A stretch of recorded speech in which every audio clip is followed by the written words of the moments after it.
اسلامی جمہوریہ پاکستان سے میں ہوں افکار بکا اور آپ دیکھ رہے ہیں میرا فیس بک اور YouTube channel anchor person Imran Riaz. آج ان کی گمشدگی کو 2 ماہ سے زائد عرصہ گزر چکا۔ کہاں پر ہیں، کس حال میں ہیں، کچھ پتہ نہیں، مگر کچھ خبر بنانے والے ادارے، کچھ خبریں پھیلانے والے ادارے ان کے حوالے سے ایسی خوفناک خبریں پھیلا رہے ہیں جو کہ خوشائن نہیں ہیں، جبکہ اس وقت میرے سورسز کنفرم کر رہے ہیں کہ عمران ریاض کی ان کے گھر والوں سے بات کروائی گئی ہے۔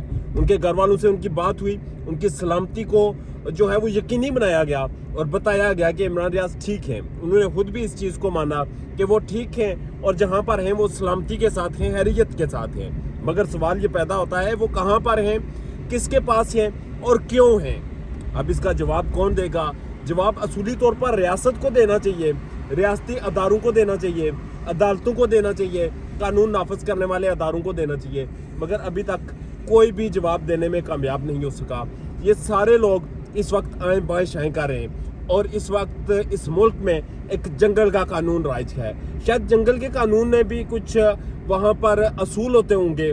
وہ اصول ایسے ہوتے ہیں کہ جب شیر جو ہوتا ہے، جو شکار کرتا ہے، جو بیڑیا ہوتا ہے، جو کسی کو نوچ کر کھا ڈالتا ہے، وہ بھی جب رجا ہوتا ہے، جب بھی اس کا پیٹ بھرا ہوتا ہے، وہ اس حد تک درندگی نہیں کرتا۔ مگر ہمارے ہاں اس طرح ہے کہ ہمارا پیٹ سوائے مٹی کے کوئی چیز نہیں بھر سکتی۔ ہم انسانوں پر ایسے ظلم ڈھاتے ہیں کہ انسانیت بھی شرما جاتی ہے۔ ہم ایسی فسطائیت کی مثالیں قائم کرتے ہیں اور ہم اس پر لاجک یہ دیتے ہیں کہ اس سے پہلے تو ریاست میں کبھی نہیں ہوا ایسے، اس سے پہلے تو ایسا کچھ نہیں ہوا، اس سے پہلے تو اداروں کے خلاف ایسے کسی نے بات نہیں استعمال کی۔ بھائی جو اداروں کے خلاف ہیں، جو ریاست کے خلاف ہیں، جو انسٹیٹیوشنز کے خلاف ہیں، جو ریاست کے خلاف غداری کر رہے ہیں، غداری کے سرٹیفکیٹ تو آپ بڑی آسانی سے باندھ دیتے ہیں۔ آپ انہیں سزائیں دیں، آپ انہیں لٹکائیں، مگر آپ عام شہریوں کو، ان شہریوں کو جن کے ساتھ آپ کے نظریاتی اختلافات ہیں، آپ انہیں تو نہ کچلیں، آپ انہیں تو نہ ماریں، آپ ان کے خلاف تو نہ اس وقت کھڑے ہو جائیں۔ اس وقت جو کچھ بھی ہو رہا ہے، جتنی بھی اس وقت منصوبہ سازیاں کی جا رہی ہیں، منصوبہ بندیاں کی جا رہی ہیں، یہ ساری چیزیں ثابت کرتی ہیں کہ اس وقت ہمارے ہاں ایک جنگل کا قانون رائج ہے اور اس جنگل کے قانون میں جسے بھوک لگتی ہے وہ اٹھ کر کسی کو بھی کھا جاتا ہے، کسی کو بھی نوچ لیتا ہے، اور نوچنے والا یہ نہیں سوچتا کہ اس کے نوچنے کے بعد جسے نوچا جا رہا ہے اس کے خاندان کا، اس کے گھر والوں کا، اس کے بیوی بچوں کا کیا بنے گا۔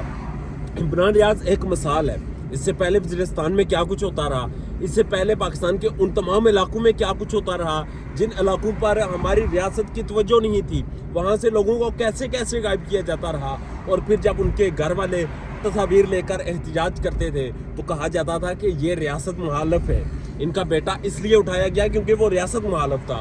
بھائی پہلے آپ یہ ڈیسائیڈ کر لیں کہ ریاست کیا ہے اور کس کے مخالف ہے۔ کیا آپ ریاست کسی ایک ادارے کو کہہ رہے ہیں، کیا آپ ریاست کسی طاقتور کو کہہ رہے ہیں، یا پھر اس سے ریاست کہہ رہے ہیں جو ماں جیسی ہوتی ہے، جو اپنے بچوں کی غلطیوں کو بھی درگزر کرتی ہے، انہیں پاس بٹھا کر سمجھا کر لاڈ لڈا کر ان کے ساتھ معاملات طے کرتی ہے۔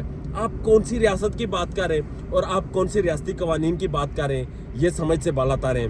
بہرحال اس وقت جو کچھ بھی ہو رہا ہے وہ انتہائی بدترین ہو رہا ہے، اور جو کچھ بھی ہو رہا ہے وہ انتہائی افسوسناک ہے۔ اس افسوسناک صورتحال سے نکلنے کے لیے ہمیں ریاست کو مضبوط کرنا ہوگا اور ریاستی اداروں کو مضبوط کرنا ہوگا۔ ان میں بیٹھی ہوئی ان طاقتور شخصیات کی حوصلہ شکنی کرنی ہوگی جو اپنے ذاتی مفاد کے لیے، جو اپنی ذاتی تسکین کے لیے کچھ بھی کر گزرنے کو تیار ہوتے ہیں اور کچھ بھی کر دیتے ہیں۔